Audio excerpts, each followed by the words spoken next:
ನಮಸ್ಕಾರ ಎಲ್ಲರಿಗೂ. ಇಲ್ಲೊಂದು ಕ್ವಶನ್ ಇದೆ ನೋಡ್ರಿ. ಏನಪ್ಪಾ ಅಂತಂದ್ರೆ, ಈ ಕೆಳಗಿನವುಗಳಲ್ಲಿ ಸರಿಯಾದ ಹೇಳಿಕೆ ಯಾವುದು ಅಂತ.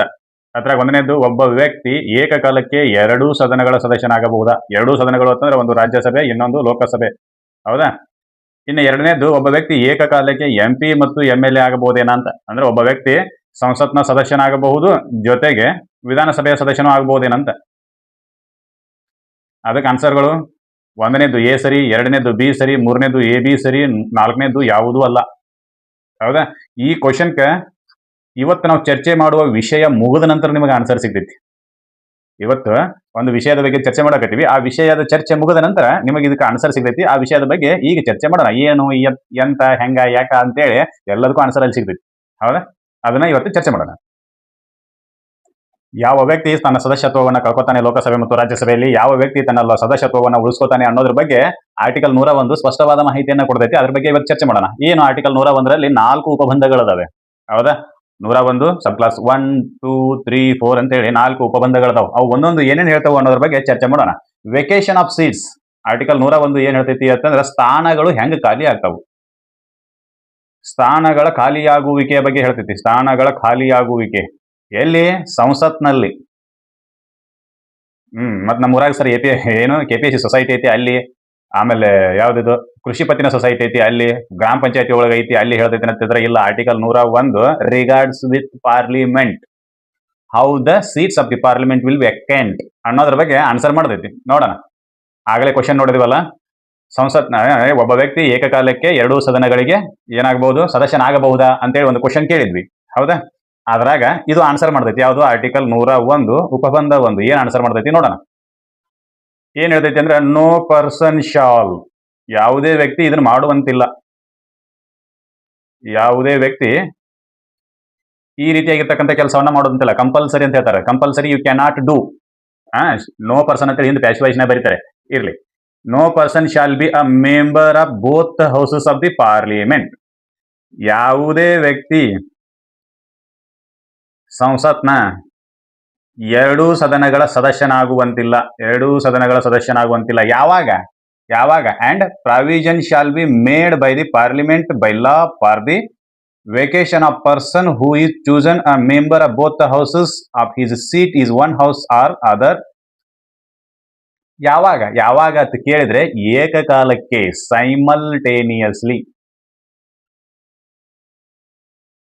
ಒಬ್ಬ ವ್ಯಕ್ತಿ ಏಕಕಾಲಕ್ಕೆ ಸಂಸತ್ನ ಎರಡೂ ಸದನಗಳ ಸದಸ್ಯನಾಗಲು ಬರುವುದಿಲ್ಲ. ಎರಡೂ ಸದನಗಳ ಸದಸ್ಯನಾಗಲು ಬರುವುದಿಲ್ಲ. ಯಾವಾಗ ಅಂತಂದ್ರೆ ಏಕಕಾಲಕ್ಕೆ. ಈಗ ರಾಜ್ಯಸಭೆಯ ಟರ್ಮ್ ಮುಗಿದ ನಂತರ ನಾವು ಲೋಕಸಭೆಗೆ ಎಲೆಕ್ಷನ್ ನಿಂತು ಗೆದ್ದು ಬರ್ಬೋದು. ನಾ ರಾಜ್ಯಸಭೆಯ ಸದಸ್ಯನಿದ್ದಾಗ ಲೋಕಸಭೆಗೆ ಎಲೆಕ್ಷನ್ ನಿಂತು ಗೆದ್ದು ಬನ್ನಿ ಅಂತಂದ್ರೆ, ನಾನು ರಾಜ್ಯಸಭೆ ಸದಸ್ಯನ ಹೌದು, ಲೋಕಸಭೆಯ ಸದಸ್ಯನ ಹೌದು, ನಾ ಎರಡೂ ಕಡೆ ಕೆಲಸ ಮಾಡ್ತೀನಿ ಅಂತ ಅನ್ನಕ್ ಬರಂಗಿಲ್ಲ. You can not say so. Because of what? The constitution of the India prohibits that culture. ಆ ರೀತಿಯಾಗಿರ್ತಕ್ಕಂಥ ನಡೆದುಕೊಂಡು ಬರುವ ಪದ್ಧತಿಯನ್ನ ಸಂವಿಧಾನದ ಕಲಂ 101 ಉಪಬಂಧ 1 ಪ್ರತಿಬಂಧಿಸ್ತೈತಿ. You cannot be a member of the both houses simultaneously. ಏಕಕಾಲಕ್ಕೆ ಎರಡೂ ಸದನಗಳ ಸದಸ್ಯನಾಗಲು ಬರುವುದಿಲ್ಲ. ಒಂದು ವೇಳೆ ಸದಸ್ಯನಾಗಿದ್ದ ಅಂತಂದ್ರೆ, ಅವ ಏಕಕಾಲಕ್ಕೆ ರಾಜ್ಯಸಭೆಗೂ ಎಲೆಕ್ಷನ್ಗೆ ನಿಂತ, ಲೋಕಸಭೆಗೂ ಎಲೆಕ್ಷನ್ಗೆ ನಿಂತ, ಗೆದ್ದು ಬಂದ ಅಂತಂದ್ರೆ ಏನ್ ಮಾಡ್ರಿ ಅಂತಂದ್ರೆ, ಪಾರ್ಲಿಮೆಂಟ್ ದವರು ನೀವು ಒಂದು ಲಾ ತಗೊಂಡು ಬರ್ರಿ, ಕಾನೂನು ತಗೊಂಡು ಬರ್ರಿ. ಕಾನೂನು ತಗೊಂಡು ಬಂದು ಅವ ಯಾವ ಸೀಟನ್ನ ಆಯ್ಕೆ ಮಾಡ್ಕೋಬೇಕು ಅನ್ನೋದನ್ನ ಹೇಳ್ರಿ. ಅದರ ಪ್ರಕಾರ ಸಂಸತ್ನವರು ಈಗ ಒಂದು ಕಾನೂನು ತಗೊಂಡ್ಬಂದಾರ. ಆ ಕಾನೂನು ಹೆಸರು ಪೀಪಲ್ಸ್ ರಿಪ್ರೆಸೆಂಟೇಷನ್ ಆಕ್ಟ್ 1951, ಜನಪ್ರತಿನಿಧಿ ಕಾಯ್ದೆ 1951 ಅಂತೇಳಿ ಒಂದು ಕಾಯ್ದೆಯನ್ನ ತಗೊಂಡ್ಬಂದ್ರು. ಒಬ್ಬ ವ್ಯಕ್ತಿ ರಾಜ್ಯಸಭೆ ಮತ್ತು ಲೋಕಸಭೆಗೆ ಸೈಮಲ್ಟೇನಿಯಸ್ಲಿ ನೇಮಕ ಆದ ಅಂತಂದ್ರೆ, ಅಥವಾ ಅಪಾಯಿಂಟ್ ಆದ ಅಂತಂದ್ರೆ, ಅಥವಾ ಆಯ್ಕೆ ಆದ ಅಂತಂದ್ರೆ, ಆ ವ್ಯಕ್ತಿ 10 ದಿನದ ಒಳಗಾಗಿ ಯಾವ ಸದನದಲ್ಲಿ ನಾನು ಸೇವೆಯನ್ನ ಮಾಡ್ತೀನಿ ಅನ್ನೋದ್ರ ಬಗ್ಗೆ ಹೇಳಬೇಕು. ಇರ್ಲಿಲ್ಲ ಅಂತಂದ್ರ ಆತನ ರಾಜ್ಯಸಭೆಯ ಸ್ಥಾನ ಖಾಲಿ ಆಗ್ತೈತಿ. ಕೇಳದೇನಿಲ್ಲ. 10 ದಿನದ ಒಳಗಾಗಿ ನೀನು ಹೇಳಬೇಕು. You may say in what houses he has intent to serve.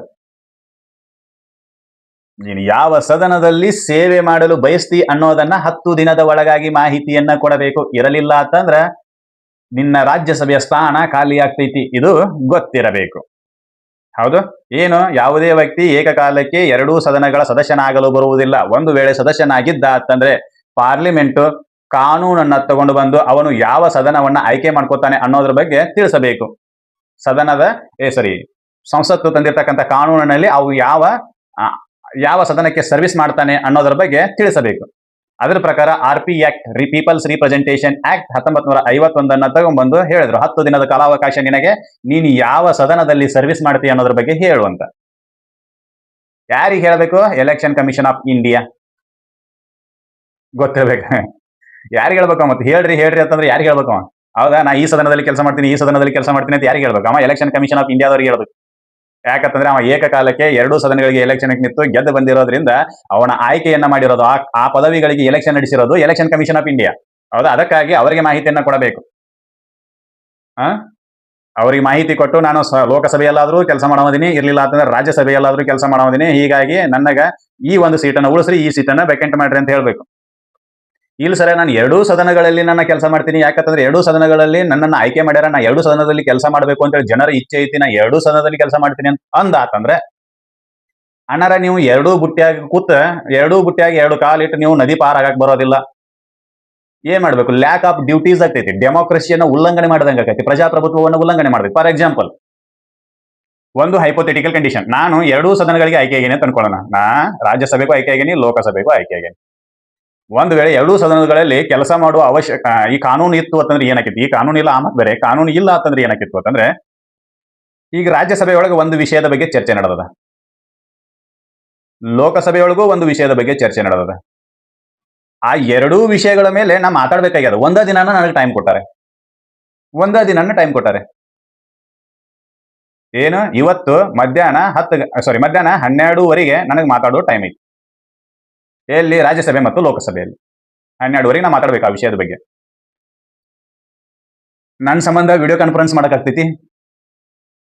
Video conference ಮಾಡಿದ್ರು 2 ವಿಷಯಗಳು ಬೇರೆ ಬೇರೆ, ಈ ವಿಷಯನೇ ಬೇರೆ.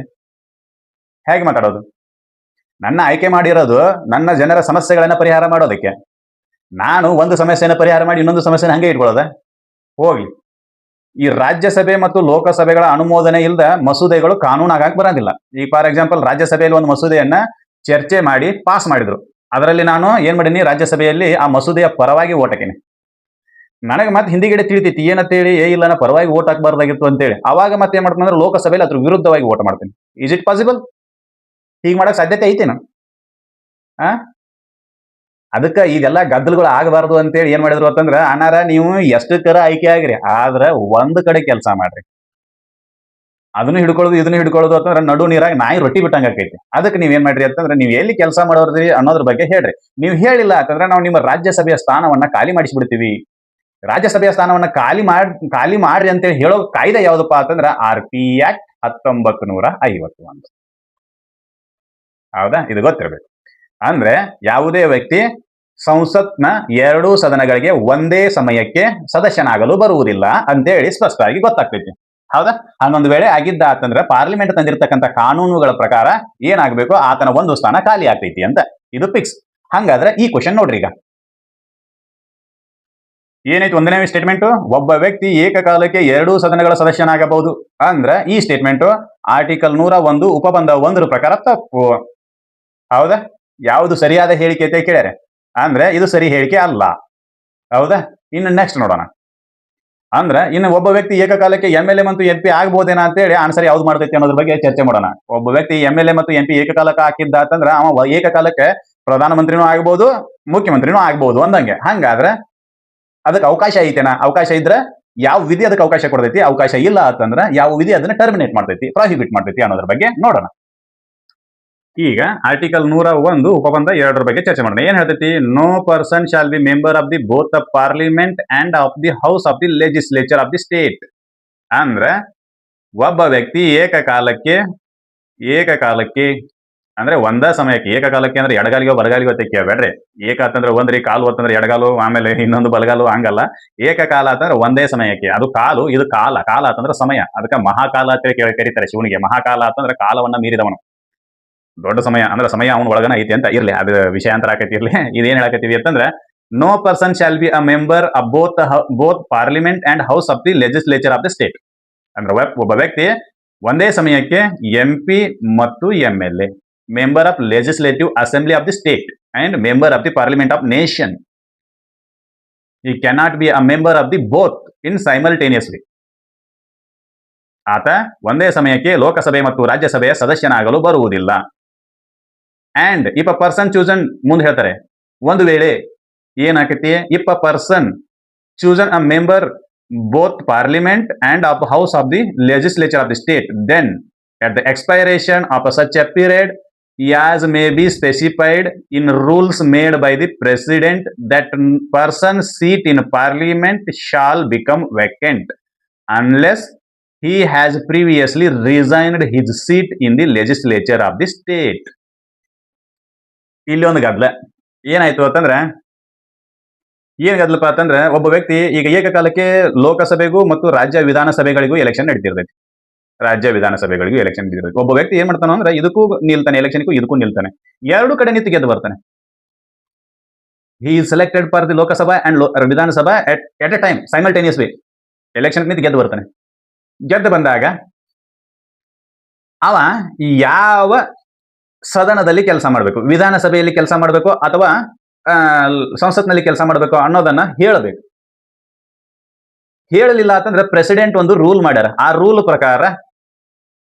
ಪ್ರಕಾರ ನಾವು ಎಷ್ಟು ದಿನದಾಗ ಹೇಳಬೇಕು ಅಂತಂದ್ರೆ 14 ದಿನದ ಒಳಗಡೆ within 14 days he has to be declared in what houses he has intent to serve within 14 days. ಅವನಿಗೆ 14 ದಿನದ ಕಾಲಾವಕಾಶ ಐತಿ. ಅವನು ರಾಜ್ಯ ವಿಧಾನಸಭೆಗಳಲ್ಲಿ ಕೆಲಸ ಮಾಡ್ತೀನೋ ಅಥವಾ ಸಂಸತ್ನಲ್ಲಿ ಕೆಲಸ ಮಾಡ್ತೀನೋ ಅನ್ನೋದ್ರ ಬಗ್ಗೆ ಹೇಳಬೇಕು. ಹೇಳಿಲ್ಲ ಅಂತಂದ್ರೆ ಆತನ ಲೋಕಸಭೆಯ ಸ್ಥಾನ ಖಾಲಿ ಆಕೈತಿ.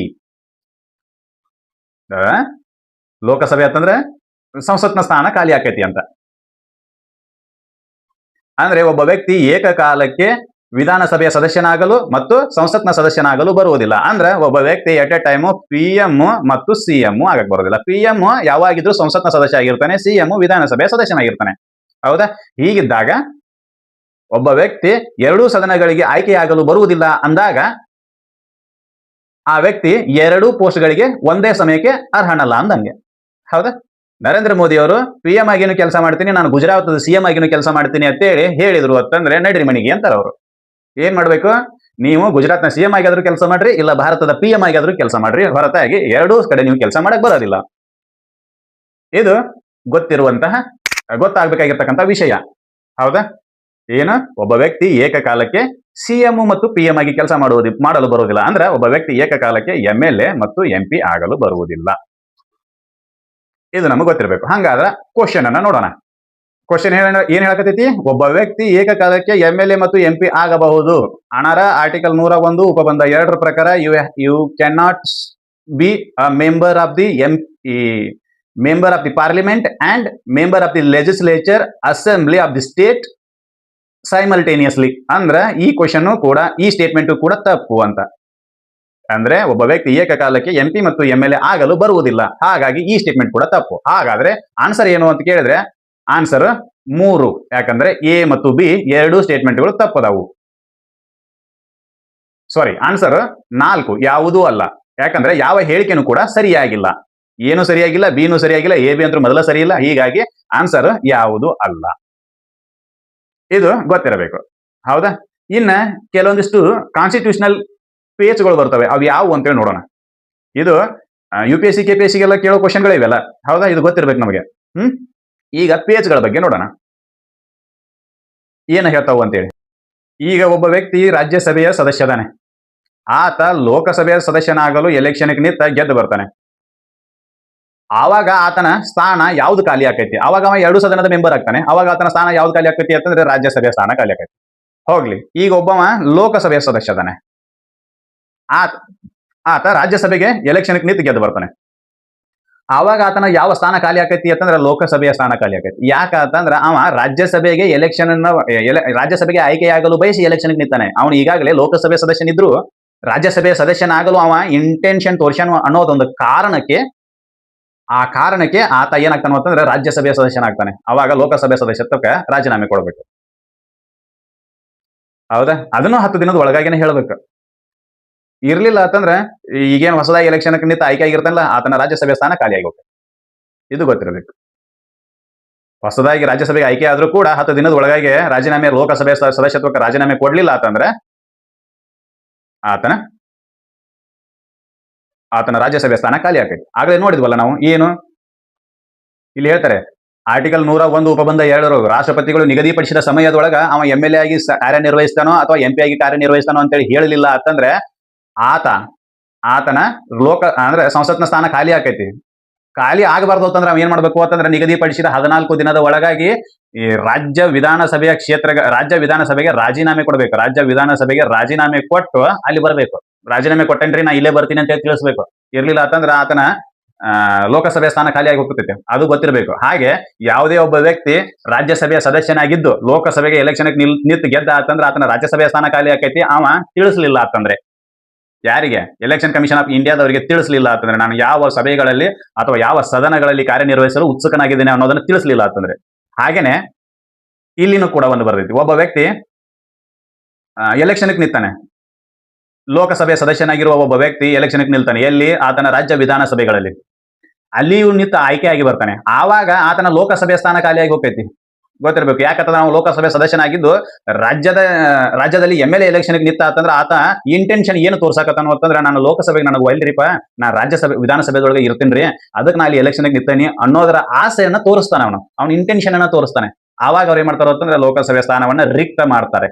ಇಲ್ಲಿ ಗೆದ್ದು ಬಂದ ಅಂತಂದ್ರೆ. ಹೌದಾ?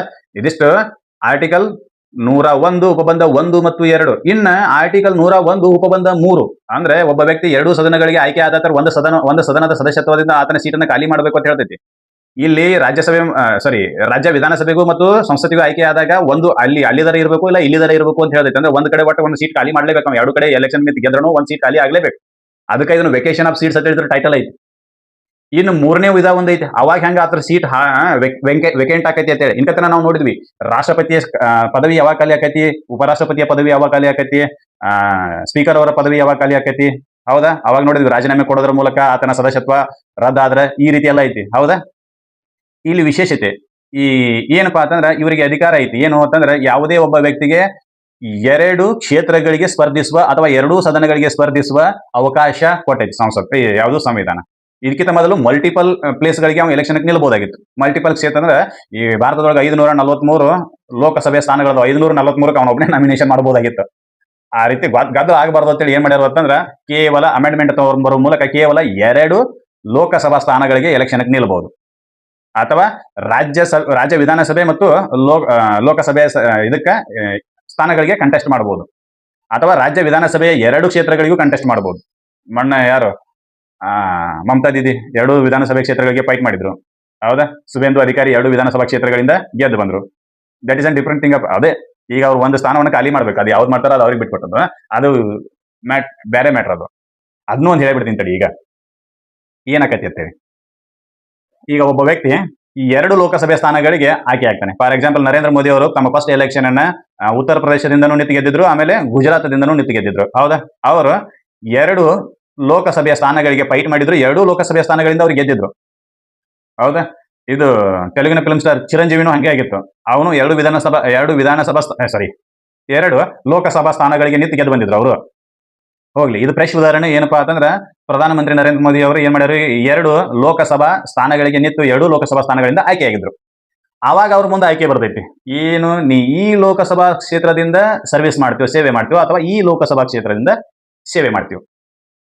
ಏನ್ ಸರ್ ಬರೀ ಈ ಅನಾಗ್ತಿರ್ಲಿಲ್ಲ ಅಂತಂದ್ರೆ ಅದೇ ಗುಜರಾತ್ ಅಥವಾ UP ಇಂದ ಅಂದ್ರೆ ವಾರಣಾಸಿ ಮತ್ತು ಪೋರ್ಬಂದರ್ ಕ್ಷೇತ್ರಗಳಿಂದ ಅವ್ರು ಯಾವ್ದು ಅಹಮದಾಬಾದ್ನಿಂದ ನಿಂತು ಗೆದ್ದಿದ್ರು, ಏನು ಪೋರ್ಬಂದರ್ ಕ್ಷೇತ್ರದಿಂದ ನಿಂತು ಗೆದ್ದಿದ್ರು ನಮ್ಗೆ ಗೊತ್ತಿಲ್ಲ.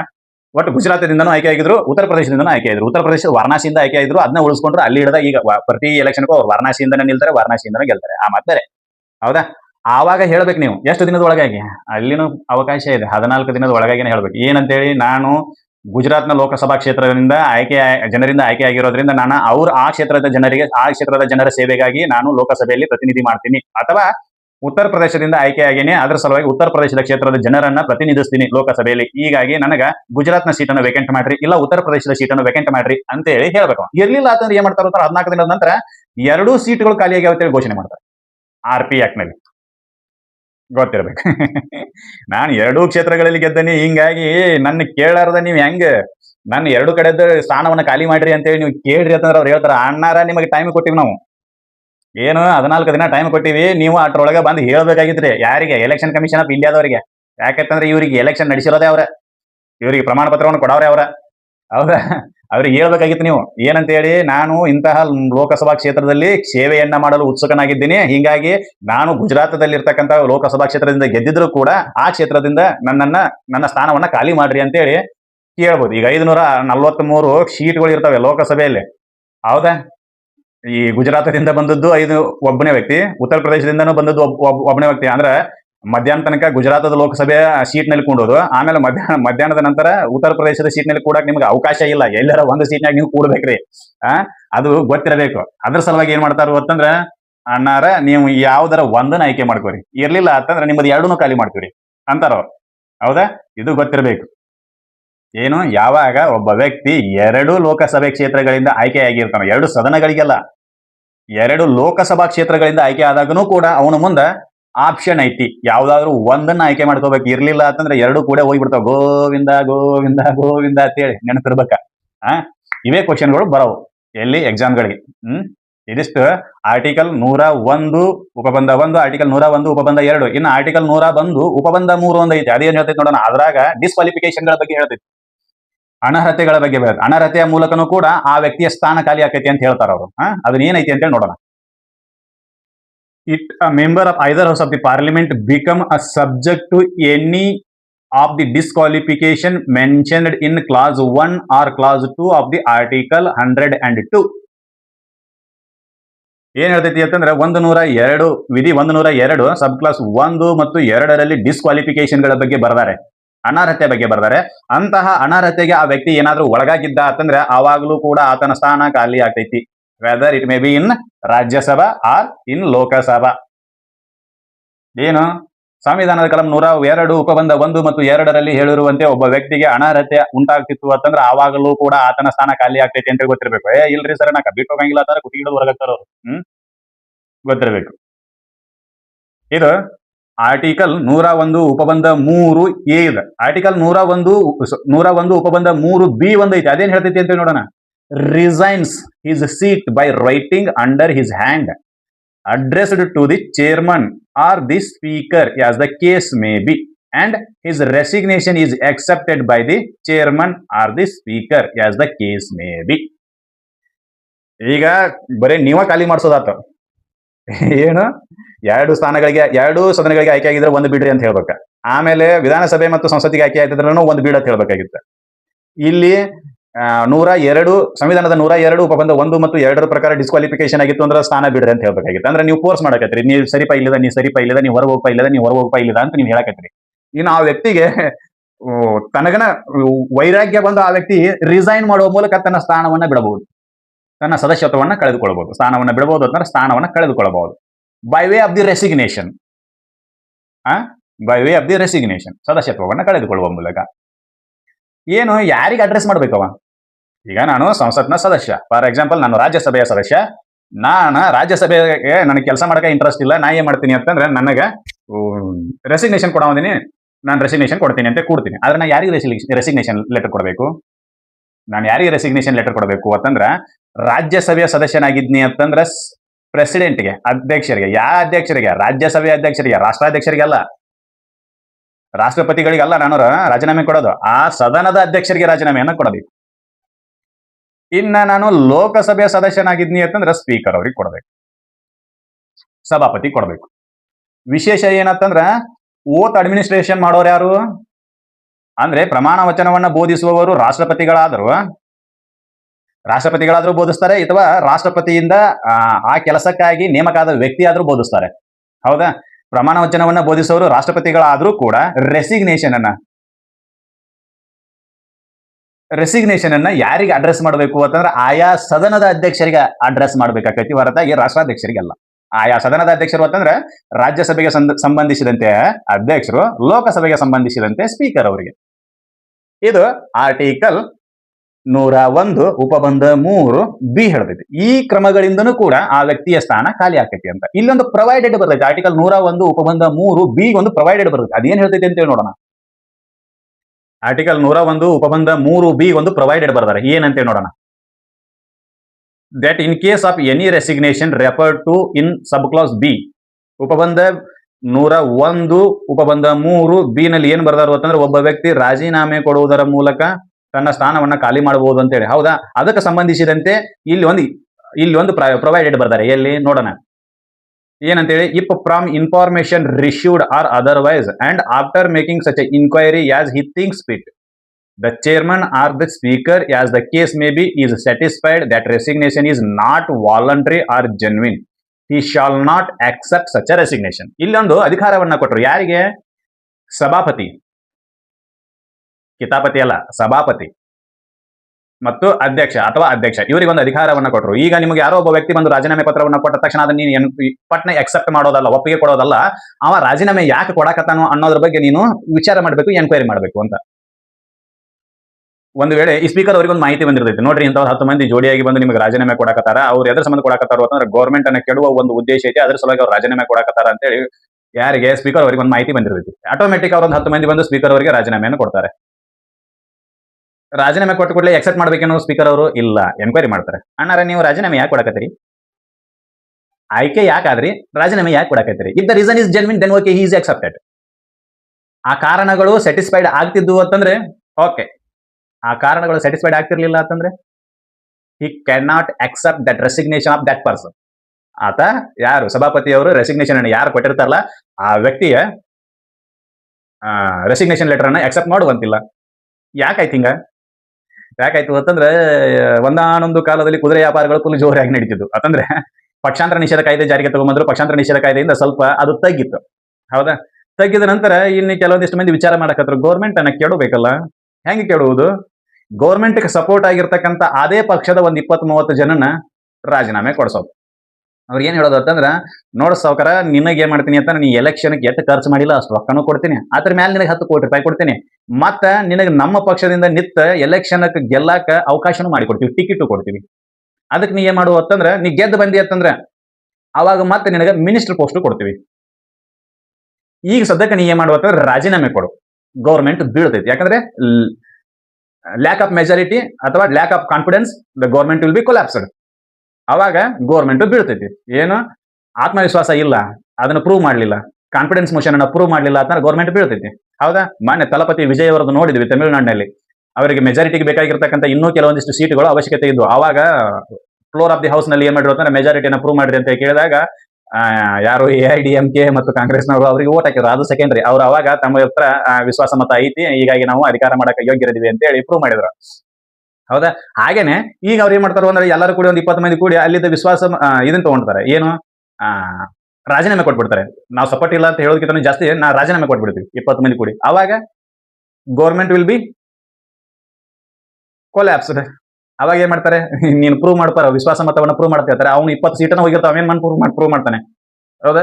ಅವಾಗ ಮತ್ತೆ ರೀ ಎಲೆಕ್ಷನ್ ನಡೀತೈತಿ 6 ತಿಂಗಳನ್ಯಾಗ. ಇವ್ರಿಗೆ ಏನ್ ಮಾಡಿದ್ರು? ಖರ್ಚು ಸಹಿತ 10 ಕೋಟಿಯನ್ನ ಕೊಟ್ರು, ಆಮೇಲೆ ಟಿಕೆಟ್ ಕೊಟ್ರು, ಆಮೇಲೆ ಇವ್ರಿಗೆ ಗೆದ್ದು ಬಂದ್ರು ಅಂದ್ರೆ ಇವ್ರು ಎಲ್ಲರಿಗೂ ಒಂದೊಂದು ಮಿನಿಸ್ಟರ್ ಕೊಟ್ರು. ಇದೆಲ್ಲ ಹಿಂಗ ಆಗಕ್ಕಾಯ್ತು. ಅವಾಗ ಅಧಿಕಾರವನ್ನ ಕೊಟ್ಟರು ಸ್ಪೀಕರ್ ಅವರಿಗೆ, ಸಾಹೇಬ್ರ ಸ್ವಲ್ಪ ಎನ್ಕ್ವೈರಿ ಮಾಡ್ರಿ, ಯಾವ ಉದ್ದೇಶಕ್ಕಾಗಿ ರಾಜೀನಾಮೆ ಕೊಡಕತ್ತೀನಿ. ಅವನ ಆರೋಗ್ಯ ಹದಗೆಟ್ಟಿತ್ತು, ಸರ್ವಿಸ್ ಕೊಡಕ್ ಆಗ್ತಿರ್ಲಿಲ್ಲ, ಆತ ಸದನಕ್ಕೆ ಬರಕ್ ಆಗ್ತಿರ್ಲಿಲ್ಲ ಅಂದ್ರೆ ಓಕೆ. ಆತನ ಕ್ಷೇತ್ರದ ಜನರಿಗೆ ಸರ್ಕಾರ ಸರಿಯಾಗಿ ಸ್ಪಂದನೆ ಮಾಡಕತ್ತಿಲ್ಲ ಅಂತೇಳಿ ರೆಸಿಗ್ನೇಷನ್ ಅನ್ನು ಕೊಟ್ಟಿದ್ದ ಅಂತಂದ್ರೆ ಓಕೆ. ಆತ ಏನಾದ್ರೂ ಗೌರ್ಮೆಂಟ್ ಅನ್ನ ಕೆಡುವ ಸಂಬಂಧ ಏನಾದ್ರೂ ರಾಜೀನಾಮೆ ಕೊಡಕತ್ತಾನ ನೋಡಂತೇಳಿ. ಹಂಗೇನಾದ್ರೂ ಇತ್ತು ಅಂತಂದ್ರೆ ಅದನ್ನ ಎಕ್ಸೆಪ್ಟ್ ಮಾಡ್ಬೇಡ್ರಿ ಅಂತ. ಹೌದಾ? ಇದು ಗೊತ್ತಿರಬೇಕು, ಪ್ರೊವೈಡೆಡ್. ಇನ್ನು ನೆಕ್ಸ್ಟ್ ಒಂದೈತೆ ಆರ್ಟಿಕಲ್ 101 ಉಪಬಂಧ 4. ಅದೇನ್ ಹೇಳ್ತೈತಿ ಅಂತೇಳಿ ನೋಡೋಣ. ಏನ್ ಹೇಳ್ತೈತಿ? ಆರ್ಟಿಕಲ್ 101 ಉಪಬಂಧ 4 ಇದೆ. ಏನ್ ಹೇಳ್ತೈತಿ ನೋಡೋಣ. If a period of 60 days a member of either house of the parliament is without permission of the house absent from all meetings thereof, the house may be declared his seat is vacant. ಏನು? ನಮ್ಮಲ್ಲಿ ಕಾಲೇಜ್ನಾಗ ಅದು ಮಾಡ್ತಿದ್ರಲ್ಲ, 100% attendance ಇರಲಿಲ್ಲ ಅಂತಂದ್ರೆ ನಾನು ನಿನಗೆ exam ಕೊಂಡಾಕ hello ಮಾಡಂಗಿಲ್ಲ, ನೀ ಫೇಲ್ ಆಗಿ ಹೋಗಿ. ಹಂಗ ಇಲ್ಲಿ ಏನಪ್ಪಾ ಅಂತಂದ್ರೆ ನಿಮ್ಮದು ಅಟೆಂಡೆನ್ಸ್ 60 ದಿನದಕ್ಕಿಂತ ಜಾಸ್ತಿ ನೀವು ಗೈರಿದ್ರಿ ಅಂತಂದ್ರೆ you are absent to the parliament for the period of 60 days. ಆವಾಗ ನಾವೇನ್ ಮಾಡ್ತೀವಿ ಅಂತಂದ್ರೆ ನಿಮ್ಮ ಸೀಟ್ ಅನ್ನ ಖಾಲಿ ಅಂತೇಳಿ ಘೋಷಣೆ ಮಾಡ್ತೀವಿ. ಯಾಕಂತಂದ್ರೆ ನಿಮ್ಮ ರಜಾ ಚೀಟಿನೂ ನಮಗೆ ಬಂದಿಲ್ಲ, ನೀವು ನಮಗೆ ಇನ್ಫಾರ್ಮ್ ಮಾಡಿನೂ ಹೋಗಿಲ್ಲ. ಸಾಹೇಬ್ರನ ಇಂತಿಷ್ಟು ದಿನ ದೇಶದಿಂದ ಹೊರಗಿರ್ತೀನಿ, ಹೀಗಾಗಿ ನನ್ನ ಅಬ್ಸೆಂಟ್ ಅನ್ನ ನೀವು ಮನ್ನಿಸಿ ನನಗೆ ಅವಕಾಶವನ್ನ ಮಾಡಿಕೊಡ್ರಿ ಅಂತೇಳಿ ನಿಮ್ಮದು ರಜೆ ಚೀಟಿ ಬಂದಿಲ್ಲ. ಬತ್ತು ಅಂತಂದ್ರೆ ಅದ್ರ ಬಗ್ಗೆ ವಿಚಾರ ಮಾಡ್ತೀವಿ ನಾವು. ನೀನ್ ಏನು ಹೇಳಲಾರ್ದ ಕೇಳಲಾರ್ದ 60 ದಿನದ ತನಕ ಅಬ್ಸೆಂಟ್ ಆದ್ರು ಅಂದ್ರೆ ಗೈರು ಹಾಜರಾದ್ರು ಅಂತಂದ್ರೆ ಆವಾಗ ಆವಾಗ ಅನಾರ ನೀವು ನಡದ ಬಿಡ್ರಿ ಮಣಿಗೆ ಅಂತಾರ. ಈ 60 ದಿನ ಹೆಂಗ್ ಕೌಂಟ್ ಮಾಡ್ತಾರೋ ಅದು ವಿಚಿತ್ರ. ಅದಕ್ಕೊಂದು ಪ್ರೊವೈಡೆಡ್ ಬರೀತಾರೆ ಏನಂತ ಹೇಳಿ, provided that in computing the said period of 60 days no account shall be taken of any period during which the house is prorogued or adjourned for more than 4 consecutive days. ಇವರು ಫಸ್ಟಿಗೆ ನಾನು ಹೇಳ್ತೀನಿ ಏನಪ್ಪಾ ಅಂತಂದ್ರೆ, ಯಾವುದೇ ಸಭೆಯ ಸದಸ್ಯರು ಆ ಸಭೆಗೆ ಯಾವಾಗ ಹೋಗ್ತಾರು ಅಂತಂದ್ರ ಅಧಿವೇಶನ ಇದ್ದಾಗ. ಅಧಿವೇಶನದಲ್ಲಿ ಅವ್ರು ಗೈರ್ ಹಾಜರಾಗಬಾರ್ದು. 60 ದಿನದವರೆಗೂ ಗೈರ್ ಹಾಜರಾಗಬಹುದು, ಆಗಬಾರ್ದು. 60 ದಿನವನ್ನ ಹೆಂಗ್ ಕೌಂಟ್ ಮಾಡ್ತಾರೋ, ಈಗ ಒಂದು ಅಧಿವೇಶನ ನಡೆದದ. ಫಾರ್ ಎಕ್ಸಾಂಪಲ್ ಹೇಳ್ಬೇಕು ಅಂತಂದ್ರೆ, ಲೋಕಸಭೆಯಲ್ಲಿ ಬಜೆಟ್ ಅಧಿವೇಶನ ನಡೆದೈತಿ ಅಂತ ಅನ್ಕೊಳ್ಳೋಣ. ಬಜೆಟ್ ಅಧಿವೇಶನದೊಳಗೆ ಒಬ್ಬ ವ್ಯಕ್ತಿ ಆಬ್ಸೆಂಟ್ ಆಗ್ತಾನೆ. 40 ದಿನ ಆಯ್ತು ಅನ್ಕೊಳ್ಳೋಣ, ಕಂಟಿನ್ಯೂಸ್ 40 ದಿನ ಆಯ್ತು, ಅವಾಗ ಆಬ್ಸೆಂಟ್ ಆಗ್ತಾನೆ. ಬಜೆಟ್ ಅಧಿವೇಶನ ಮುಗಿದ ತಕ್ಷಣ ಮುಂಗಾರು ಅಧಿವೇಶನ ಸ್ಟಾರ್ಟ್ ಆಗ್ತೈತಿ. ಹೌದಾ? ಮುಂಗಾರು ಅಧಿವೇಶನ ಸ್ಟಾರ್ಟ್ ಆಗ್ತೈತಿ. ಇಲ್ಲಿ 20 ದಿನ ಅವ ಆಬ್ಸೆಂಟ್ ಆಗ್ತಾನೆ, ಅವಾಗ ಆತನ ಸ್ಥಾನ ಖಾಲಿ ಆಕೈತಿ ಅಂತ. ಹೌದಾ ಸರ್? ಆತನ ಸ್ಥಾನ 60 ದಿನ ಮುಗಿದ ನಂತರ 61ನೇ ದಿನಕ್ಕನ ಖಾಲಿ ಆಗ್ತೈತಿ ಅಂತ ಕೇಳಿದ್ರೆ ಇಲ್ಲ, ಅದಕ್ಕೂ ಪ್ರಾವಿಷನ್ ಅದಾವೆ, ಅನುಸರಿಸಬೇಕಾಗಿರ್ತಕ್ಕಂಥ ಮಾರ್ಗಗಳದಾವೆ, ಯಾವ್ಯಾವ ರೀತಿ ಅಂತೇಳಿ. ಅದಿರಲಿ, ಇಲ್ಲಿ ಒಂದು ಸ್ಟೇಟ್ಮೆಂಟ್ ಹೇಳ್ತಾರೆ. ಈಗ 60 ದಿನ ಇಲ್ಲಿ ಅಬ್ಸೆಂಟ್ ಆದ, ಮುಂಗಾರು ಅಧಿವೇಶನದೊಳಗ ಸ್ಟಾರ್ಟ್ ಆಯ್ತು. ಇವತ್ತು ಸ್ಟಾರ್ಟ್ ಆಯ್ತು. ಇವತ್ತು ತಾರೀಕು ಎಷ್ಟು? 28. ಇವತ್ತು ಸ್ಟಾರ್ಟ್ ಆಯ್ತು. ಸ್ಟಾರ್ಟ್ ಆದ ದಿನ ಏನ್ ಮಾಡಿರೋ ಅಂತಂದ್ರೆ, ಒಂದು 10 ದಿನ ಇದನ್ನ ಎಡ್ಜರ್ನ್ ಮಾಡಿರತ್ತ ಅನ್ಕೊಂಡು ಗಾದಲ್ ನಡೆಯಕಾಯ್ತು. ಅವಾಗ ಪದೇ ಎಡ್ಜರ್ಮೆಂಟ್ ಆಗಕಾಯ್ತು. ಯಾವುದು? ಲೋಕಸಭೆ. ಒಂದು 10 ದಿನ ಎಡ್ಜರ್ಮೆಂಟ್ ಆತು. ಆ ನಂತರ ಒಂದು 10 ದಿನ ಅಧಿವೇಶನ ನಡೀತು. ಈ ಎಡ್ಜರ್ಮೆಂಟ್ ದಿನಾನು ಆಮೇಲೆ ಮುಂದೆ ನಡೆದ 10 ದಿನ ಅಧಿವೇಶನಕ್ಕೂ ಅವ ಗೈರಾಜರಾದ. 60 ದಿನ ಆಯ್ತು. ಅವ್ನು ಆವಾಗ ಆತನ ಸ್ಥಾನ ಖಾಲಿ ಆಕೈತೆ ಅಂತ ಕೇಳಿದ್ರೆ ಇಲ್ಲ. ಏನ್ ಮಾಡ್ಬೇಕು ಅಂತಂದ್ರ, ಎಷ್ಟು ದಿನ ಎಡ್ಜರ್ಮೆಂಟ್ ಆಗೈತ್ಲ ಅದನ್ನ ಬಿಡ್ಬೇಕ್ರಿ, ಎಷ್ಟು ದಿನ ಪ್ರೋರೋಗಡ್ ಆಗೈತ್ಲ ಅದನ್ನೂ ಬಿಡ್ಬೇಕ್ರಿ. ಹೌದಾ? ಎಷ್ಟು ದಿನ ಎಡ್ಜರ್ನ್ ಆಗೈತಿ ಅದನ್ನೂ ಬಿಡಬೇಕು, ಎಷ್ಟು ಜನ ದಿನ ಪ್ರೋರೋಗಡ್ ಆಗೈತ್ಲ ಅದನ್ನೂ ಬಿಡಬೇಕು, ಕೌಂಟ್ ಮಾಡಬೇಕು. ಈ 10 ದಿನವನ್ನ ಬಿಟ್ಟು ಕೌಂಟ್ ಮಾಡಿದಾಗ ಈ 10 ದಿನಕ್ಕಷ್ಟ ಅವ್ನು ಅಬ್ಸೆಂಟ್ ಆಗ್ಯಾನ. ಆವಾಗ ಅವನ ಅಬ್ಸೆಂಟ್ ಎಷ್ಟು ದಿನ ಆಯ್ತು? ಕೇವಲ 50 ದಿನ ಆಯ್ತು. ಇನ್ನು 10 ದಿನ ಅವ್ನಿಗೆ ಅವಕಾಶ ಆಯ್ತು. ಈ ರೀತಿ ಕೌಂಟ್ ಮಾಡ್ತಾರೆ, ಗೊತ್ತಿರಬೇಕು. ಅಂದ್ರೆ ಒಟ್ಟ ಇಷ್ಟ ಏನಪ್ಪಾ ಅಂತಂದ್ರೆ, ಅಧಿವೇಶನ ಅನ್ನೋದು ಆ ಸದಸ್ಯರ ಕರ್ತವ್ಯದ ಬಗ್ಗೆ ನೆನಪು ಮಾಡ್ತೈತಿ. ಹೌದಾ? ಆತನ ಕರ್ತವ್ಯದಿಂದ ಆತ ತಪ್ಪಿಸ್ಕೊಳಕತ್ತಿದ್ದ ಅಂತಂದ್ರ, ನೀ ಕರ್ತವ್ಯವನ್ನೇ ಮಾಡಕ್ ಮರ್ತಿ ಅಂದ ಬಳಿಕ ನಿನ್ನ ಇಟ್ಕೊಂಡ್ರೆ ಏನ್ ಮಾಡೋದೈತಿ ಅನ್ನೋದ್ರ ಒಂದು ಕಾರಣಕ್ಕೆ ನಾವು ನಿನ್ನನ್ನ ಹೊರಗಿಡ್ತೀವಿ. ಇನ್ನೊಬ್ಬ ಯಾವಾದ್ರೂ ಜವಾಬ್ದಾರಿತ ವ್ಯಕ್ತಿ ಬಂದು ಅಧಿವೇಶನಕ್ಕೆ ಕೂಡ್ಲಿ ಅಂತೇಳಿ. ನಿನ್ನ ಸಮಾಜವನ್ನ ನೀನು ರೀಪ್ರೆಸೆಂಟೇಷನ್ ಮಾಡಕ್ ಸಾಧ್ಯ ಇಲ್ಲ ಅಂದ ಬಳಿಕ ನೀ ಇಲ್ಲಿ ಬಂದು ಏನ್ ಮಾಡೋದಿ? 60 ದಿನದ ಗಟ್ಟಲೆ ಆಬ್ಸೆಂಟ್ ಅದಿ.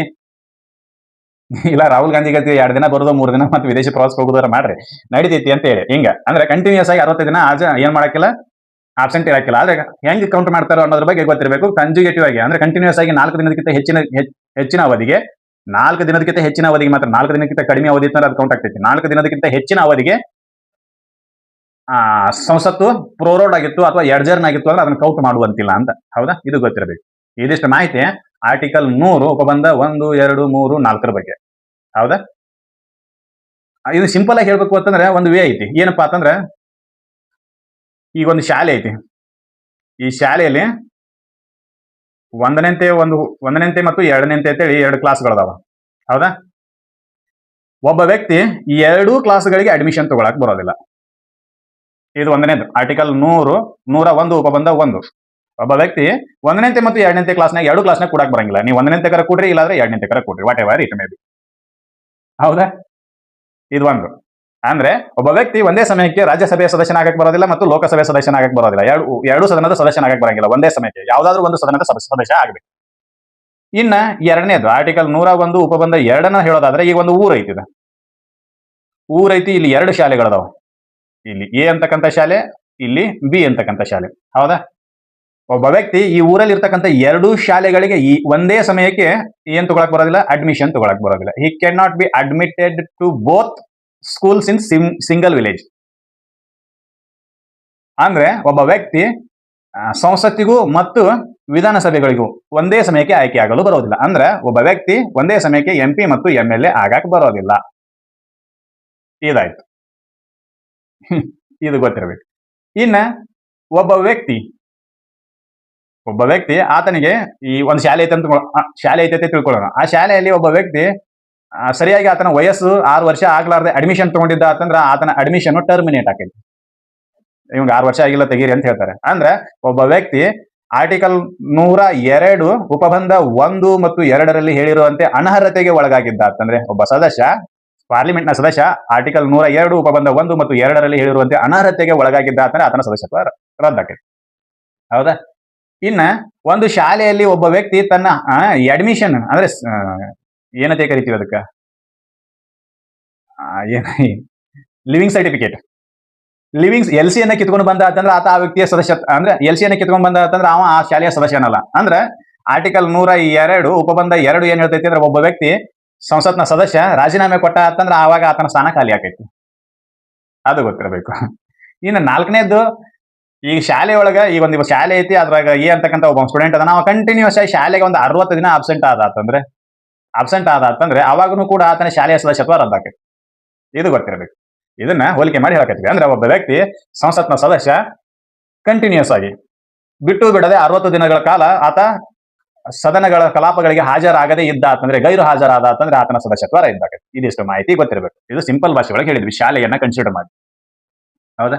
ಇದು ಗೊತ್ತಿರಬೇಕಾಗಿರ್ತಕ್ಕಂಥ ಮಾಹಿತಿ. ಈ ಮಾಹಿತಿ ನಿಮ್ಗೆ ಎಲ್ಲರಿಗೂ ಇಷ್ಟ ಆಗೈತಿ ಅಂತ ಅನ್ಕೊಂತೀನಿ. ಇಷ್ಟ ಆಗಿತ್ತು ಅಂದ್ರೆ ಈ ಮಾಹಿತಿಯನ್ನು ಎಲ್ಲರಿಗೂ ಶೇರ್ ಮಾಡ್ರಿ, ನಮ್ಮ ಚಾನಲ್ ಅನ್ನ ಸಬ್ಸ್ಕ್ರೈಬ್ ಮಾಡ್ರಿ. ಮುಂದಿನ ವಿಡಿಯೋದಲ್ಲಿ ಅನರ್ಹತೆಯ ಬಗ್ಗೆ ಡಿಸ್ಕಷನ್ ಮಾಡೋಣ. ಆರ್ಟಿಕಲ್ 102 ಏನ್ ಹೇಳ್ತೈತಿ ಅನ್ನೋದ್ರ ಬಗ್ಗೆ ಡಿಸ್ಕಷನ್ ಮಾಡೋಣ. ಈ ವಿಡಿಯೋದಲ್ಲಿ ಏನಾದರೂ ತಪ್ಪು ಮಾಹಿತಿ ಇತ್ತು ಅಂದ್ರೆ ಅದನ್ನ ಕಮೆಂಟ್ ಮೂಲಕ ತಿಳಿಸಿ. ಸರಿ ಇತ್ತು ಅಂತಂದ್ರೆ ಒಂದು ಲೈಕ್ ಅನ್ನ ಕೊಡ್ರಿ. ಮುಂದಿನ ವಿಡಿಯೋದಲ್ಲಿ ಆರ್ಟಿಕಲ್ 102 ಬಗ್ಗೆ ಚರ್ಚೆ ಮಾಡೋಣ. ಅಲ್ಲಿವರೆಗೂ ಧನ್ಯವಾದಗಳು.